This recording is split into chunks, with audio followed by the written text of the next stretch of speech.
Okay folks, charging of the DJI Mini 3 battery folks. I've got the intelligent flight battery in this one and it can be just removed by pressing these two things in and pulling out. You can get the intelligent flight plus battery folks. It lasts up to 51 minutes of flight time. This intelligent flight battery will give you up to 38 minutes of flight time. I have read on the DJI support site that this can take up to approximately 64 minutes to charge when being charged inside the aircraft, and slightly less time folks when placed inside a charger external from the aircraft. It says it takes slightly longer in the aircraft because there will be heat emitted when it's being charged, so that's a point to note.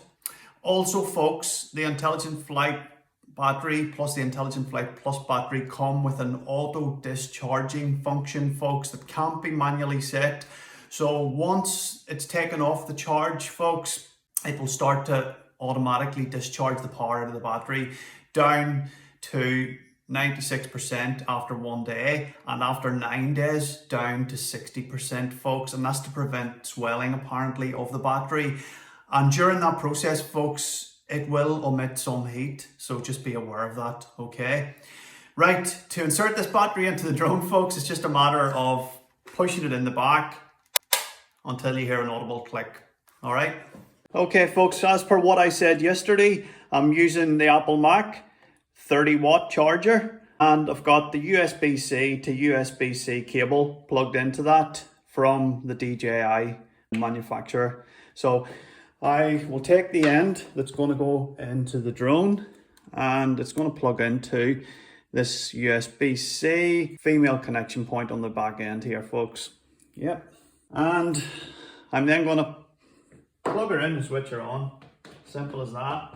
What we can see there now folks, on the back end of it, there's 4 neon lights here, and all of those will remain illuminated once the DJI Mini 3 drone has charged up completely. So there's all 4 lights lit up on the Mini 3 folks. That tells me she's charged. It was pretty much bang on folks, the 64 minutes approximately, or thereabouts, that was charged up. So to charge the RC M1 remote controller folks, I'm just going to stick the USB-C power cable in there, and apparently it takes 1.5 hours to charge this folks. So let's plug this in, switch it on, and you can see again the lights folks.